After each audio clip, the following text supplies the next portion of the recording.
What's up guys, welcome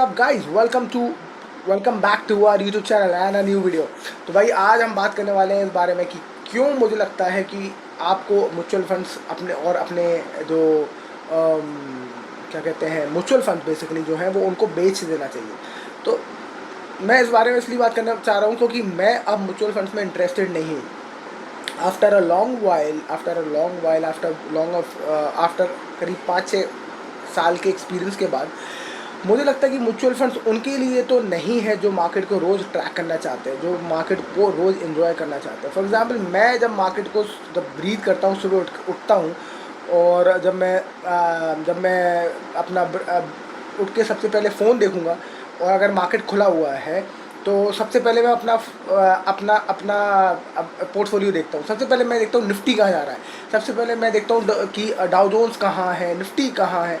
और ये चीज़ें मुझे एक्साइट करती हैं, ये चीज़ें मुझे एक एहसास दिलाती है कि I am an investor, right. तो मुझे क्या लगता है कि बहुत सारे वो लोग हैं जो म्यूचुअल फंड्स में इन्वेस्टेड है और मुझे लगता है कि जो म्यूचुअल फंड्स में इन्वेस्टेड रहने के बाद उनको लगता है कि वो काफ़ी होगा। तो मुझे लगता है नहीं होगा। म्यूचुअल फंड्स में आपको after a while I think आपको म्यूचुअल फंड से निकल जाना चाहिए। इसका पहला रीज़न ये है कि म्यूचुअल फंड्स में जो ट्रैकिंग एरर है वो बहुत स्लो है, यानी कि आपका आज मार्केट अगर गिरा तो म्यूचुअल फंड्स आपको कब रिटर्न दिखाएगा, वो दिखाएगा आपको 2 या 3 दिन बाद, राइट। तो एक बड़ी प्रॉब्लम ये है, आप चाहते हो कि आपका पोर्टफोलियो हर दिन देखना मतलब और इसके अलावा आप जो भी करो मतलब you should breathe the market. अगर आप कोई काम कर रहे हो और अगर आप उसमें देखते नहीं हो, आप उसे इन्जॉय नहीं कर रहे, तो फिर क्या मतलब है। मतलब आप अगर बहुत ज़्यादा पैसिव इन्वेस्टर हो दैट इज़ कम्प्लीटली ओके। आपको वॉलीटिलिटी से डर लगता है then it is completely okay, आप फिर म्यूचुअल फंड में ही रहो।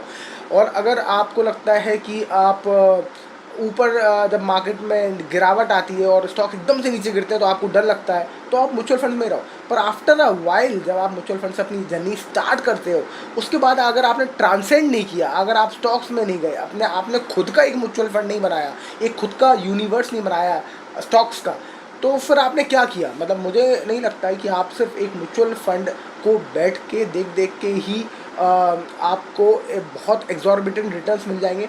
हाँ, अगर आप बहुत सालों साल बैठे रहोगे तो बिल्कुल एग्जॉर्बिटेंट रिटर्न मिल जाएंगे, क्योंकि वो पावर ऑफ कंपाउंडिंग काम कर जाएगी वहाँ।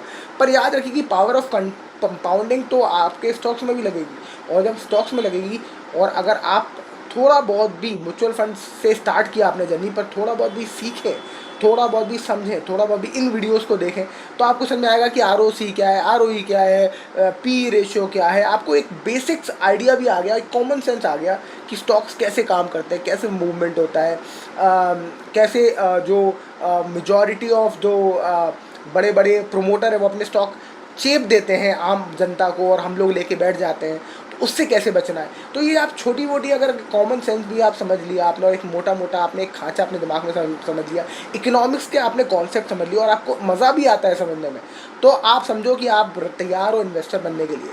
और उसके बाद आप खुद अपना एक यूनिवर्स बनाओ ना, आप अपना खुद का एक म्यूचुअल फंड बनाओ ना, कौन आपको रोकता है।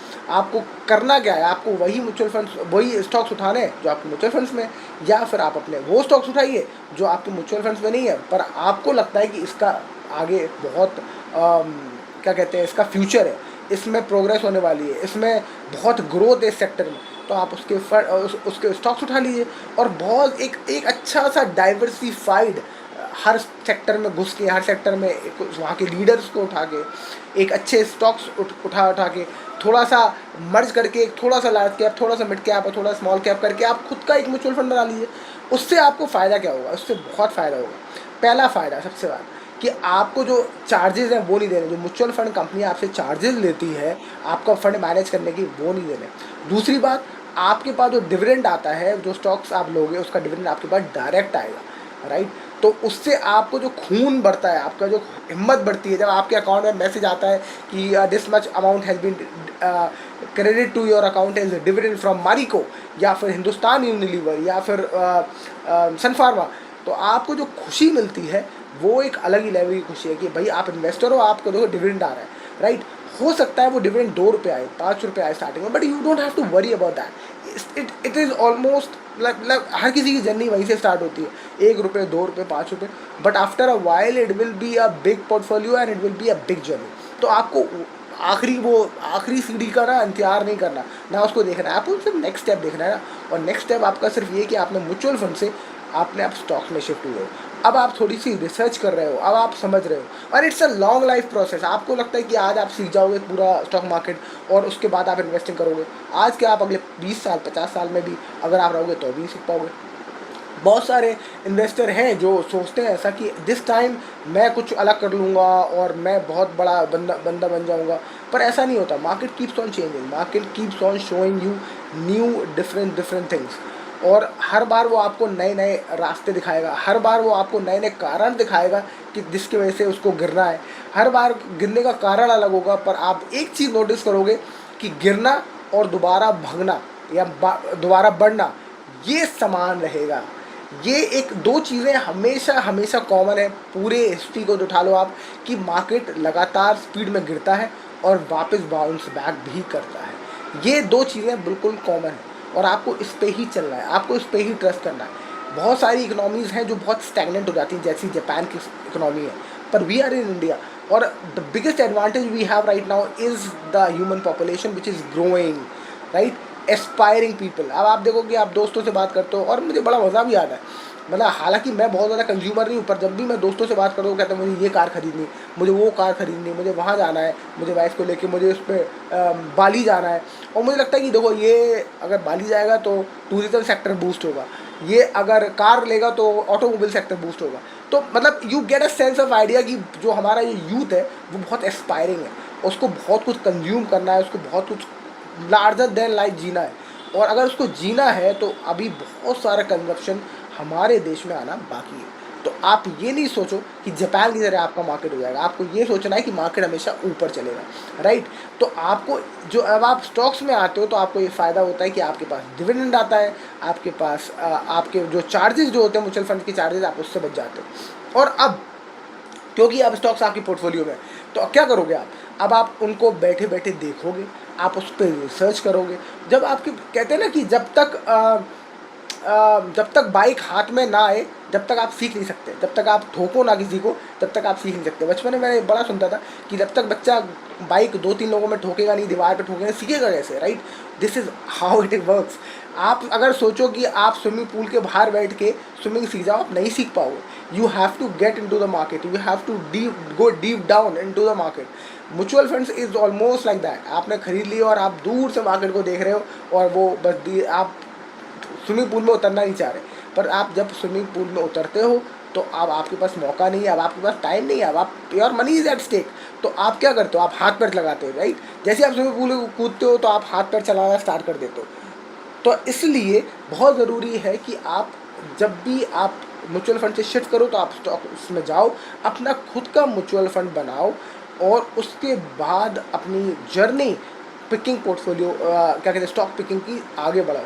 इससे क्या होगा, जब आपके पास स्टॉक्स आ जाएंगे तो आप ROE देखना स्टार्ट कर दोगे, आप स्टॉक्स का कंपैरिजन स्टार्ट कर दोगे, आप नए नए तरीके ढूंढोगे स्टॉक्स में और क्या क्या होता है, और क्या क्या बेनिफिट होते हैं। आप समझोगे कि स्प्लिट क्या होता है, स्टॉक का बोनस शेयर क्या होता है, ये क्या होता है, वो क्या होता है, और आपको इतनी सारी चीज़ें पता चलेंगी उस स्टॉक्स के बारे में, तो आपको लगेगा कि वाओ, ये एक पूरी दुनिया है। स्टॉक मार्केट तो एक पूरा अलग ही मल्टीवर्स बना हुआ है, राइट। और उसके बाद जब आप इसमें इंजॉय करने लगोगे तो आई कैन बेट कि you will be a very successful investor. कोई भी चीज़ बिना पैशन के नहीं आती, जब तक आप उसके प्रति पैशनेट ना हो आप उसमें सक्सेसफुल नहीं हो सकते। और the only way to get passionate about it is jumping into the swimming pool. तो कूद जाओ स्विमिंग पूल में और फिर सोचो कि कैसे करना है। जब आप कूदोगे, हाथ पैर चलाओगे तो सीखोगे। हाँ, ये हो सकता है कि पहले आप जब म्यूचुअल फंड से शिफ्ट करो स्टॉक मार्केट में तो थोड़ा थोड़ा करो, थोड़े थोड़े पैसे डालो, थोड़ा सा अपना स्टॉक का पोर्टफोलियो बनाओ, उनको वॉच करो। डर लगेगा, गिरेगा भी मार्केट, लॉस भी दिखेगा आपको, पर आपको डरना नहीं है। और अगर आपको लॉस दिखता है और आपको लगता है कि आप गलत स्टॉक्स में घुस गए, कोई बात नहीं, निकल जाओ, थोड़ा बहुत लॉस ले। This is entirely the way you will learn. इसका कोई शॉर्टकट नहीं है। आप जब एक बहुत ही अलग तरीके का जो कहते हैं पेपर ट्रेडिंग, वो पेपर ट्रेडिंग जो होता है, जो आप बैठ के देखते रहो, जज करते रहो, फिर हम खरीदेंगे। मैंने ऑलमोस्ट 2-3 साल सिर्फ पढ़ा है इसके बारे में, पर मैंने इन्वेस्ट नहीं किया। और मुझे लगता है वो 2-3 साल मैंने मिस कर दी। अगर आप सोचो 2 साल पहले मैं स्टार्ट करता तो मेरी जो कंपाउंडिंग है वो मुझे और बढ़िया मिलती, पर मैंने मिस कर दिए 2 साल। क्यों? क्योंकि मैं स्टडी कर रहा था, मैं सो रहा था, मैं आई वॉज नॉट रेडी। और दैट डे आई रियलाइज़ कि मैं कब तक रेडी होता रहूँगा, कब तक परफेक्शन की तरफ भागता रहूँगा। Start investing. और फिर मैंने जब इन्वेस्ट किया तो मुझे लगता है कि I started very late, I should have started that time, क्योंकि मेरी जो जर्नी है सीखने की वो भी पहले स्टार्ट हो गई होती। तो in short this was a small video of why you should shift to mutual fund sorry shift from mutual fund to stocks and start your own stock picking journey very soon as possible. So that's it for this video. I hope you like the video. If yes, like, share and subscribe, and I will see you in the next video. Thank you so much for watching. Bye bye.